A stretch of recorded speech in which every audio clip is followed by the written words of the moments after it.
বাগেরহাট জেলার মোড়লগঞ্জ উপজেলার দৈবজ্ঞহাট ইউনিয়নের জোকা গ্রামে গতকাল শুক্রবার বেলা 12টার সময় ঘটে যায় এক ভয়াবহ অগ্নিকাণ্ড। মাত্র কয়েক মিনিটে 3টি পরিবারের স্বপ্ন ও শেষ সম্বল সবকিছু পুড়ে ছাই হয়ে যায়।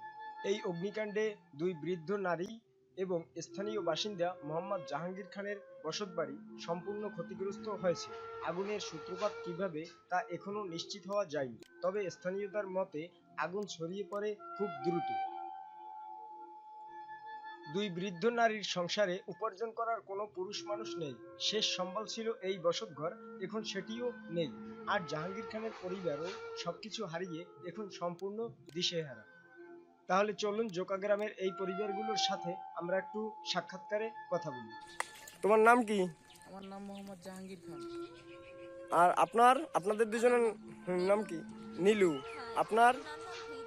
ফিরু। আচ্ছা, আপনাদের 3 জনের বসতঘর পুড়ে যায়। 3 জনের বসতঘরই পুড়ে গেছে। আপনাদের হাজবেন্ড? আমার হাজবেন্ড নাই। আপনার? আমারও নাই।